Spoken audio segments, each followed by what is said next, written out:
Hello and welcome to The Hero Spouse. I'm Kendra Ruth, here to answer one of your questions about marriage and midlife crisis.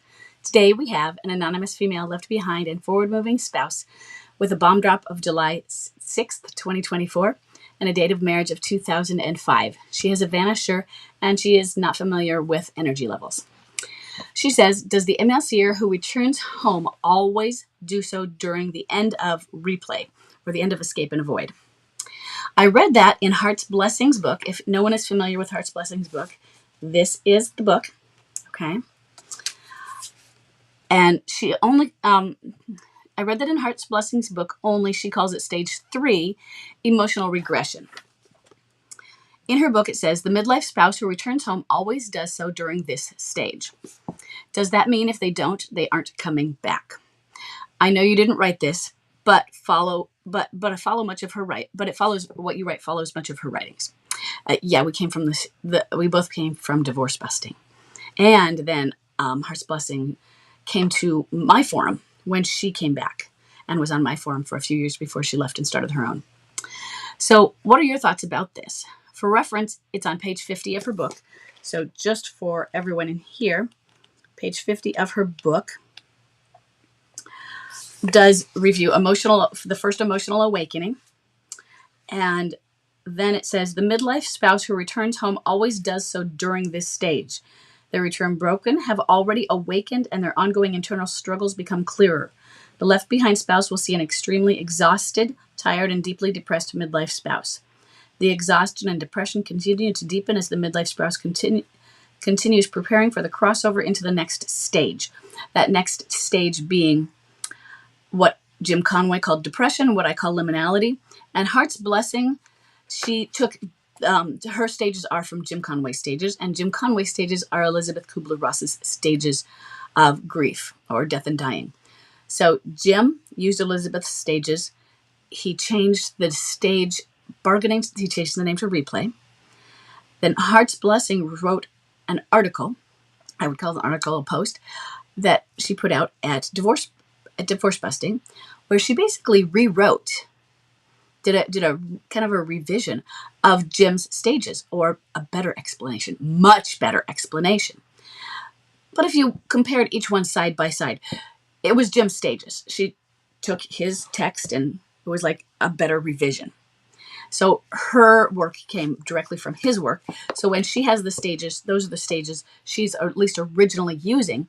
And now she is renaming them just like I've named, so that she comes up with things that might sound better, might be better, rather than something that is depression, because all of midlife crisis is depression, for instance, for stage 4.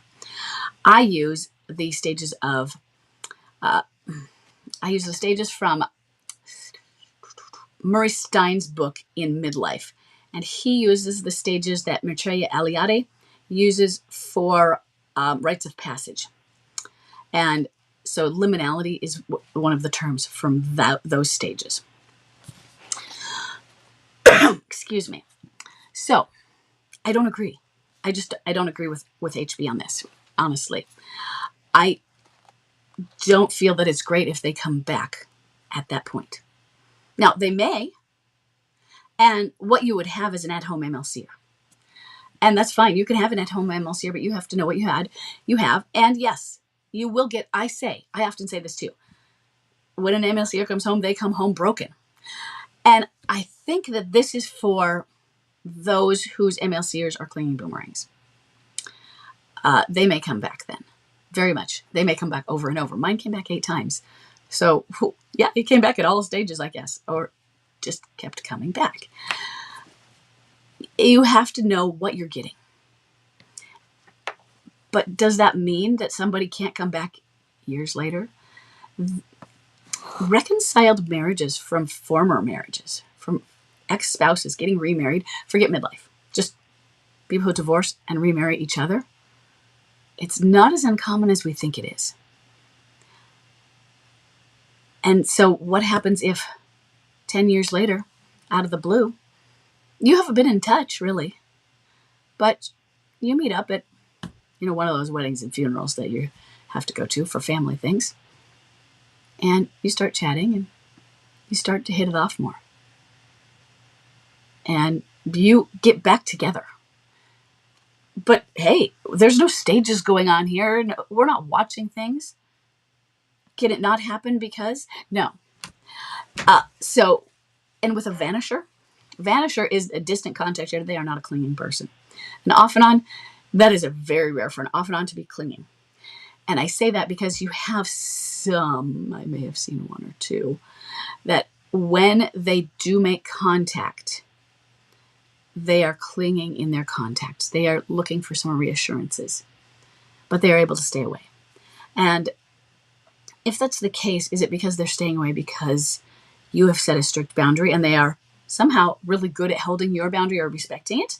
Or they have an alienator holding them off? Or maybe there's some geographical distance or other thing going on? Why are they so able to hold off at this and yet be needy in your presence? Because that's unique. Clinging boomerangs,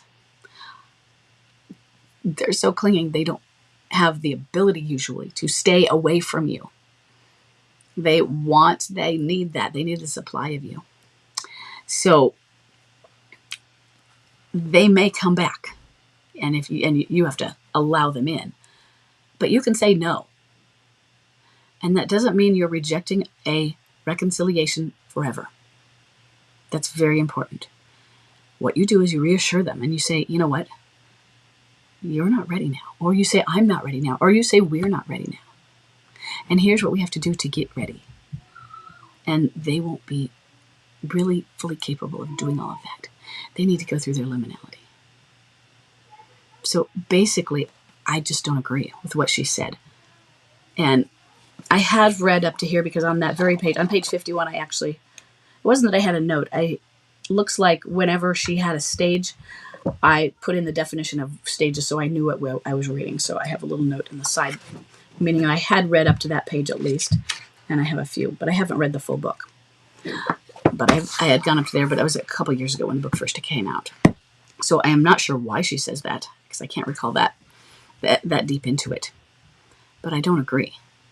And it doesn't mean they aren't coming back ever. These things we're not chemicals where we're all the same. One hydrogen, one oxygen. No, we are each unique beings with multiple variables. And anything can happen. There are so many different ways things can go, and each situation is unique. Yes, when we started out here, and you come into the forums, and you see your script and the other person's script, and you're like, oh my God, they said the same things. And it seems uncanny. As you get further along, there's going to be more divergence. Because we are unique. And different things are happening. And you have different experiences going on as you progress forward as well. And so why wouldn't they come back later than that? Why wouldn't you just say, no, I want you to come home, but I'm just not ready for that. We're not ready. I think we need to work on ourselves more, and I'm here for you. I'm here for us, but I think we're going to have a stronger reconciliation if we do it when we are each more healed. And they will prove to you probably that they're not really ready to do the work anyway. Because he hasn't gone through liminality, meaning they haven't had a psychic breakdown yet. A psychic full where ego death, which is liminality, which is the next stage. What does she call that? It's depression in Jim Conway's stages. So, sorry, the kids are at the door. She calls it facing total failure. So, no, it's not going to happen.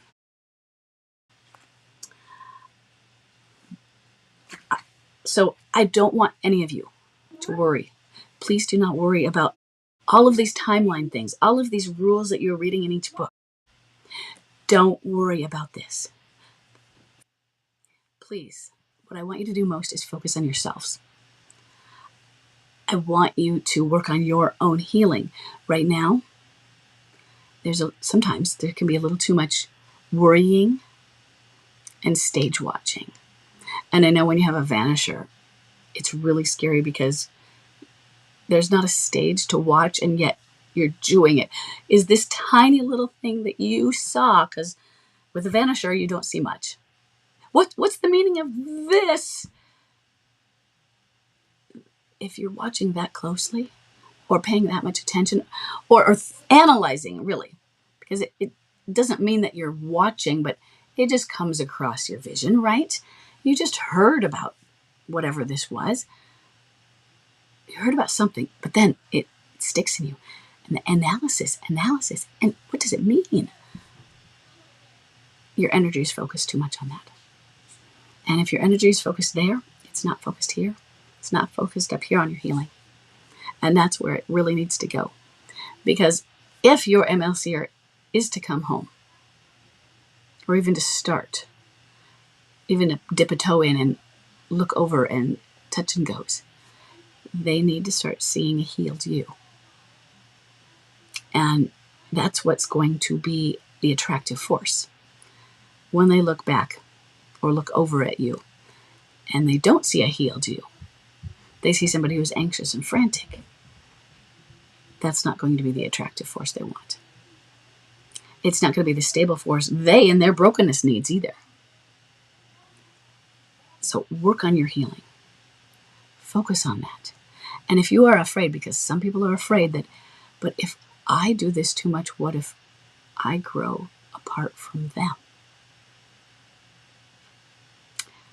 There's a few things with that. First thing is, make a choice. Make a choice not to leave the love you have for them without feeling. Make a choice saying, you know what, I am doing this, and I'm doing this as a standard for my marriage. But also, the point of you in the future where, let's say that has happened though, you have grown and you have grown apart. The person that is you in the future is happy about it, is like, thank goodness. And the person that is you now is scared about it. But that person up there is ahead of you. Person up there is the wise one that wishes she could give you some information and some messages and some reassurance about how wonderful it is up here. And it's okay. She's not saying, hey, come on over, ditch him.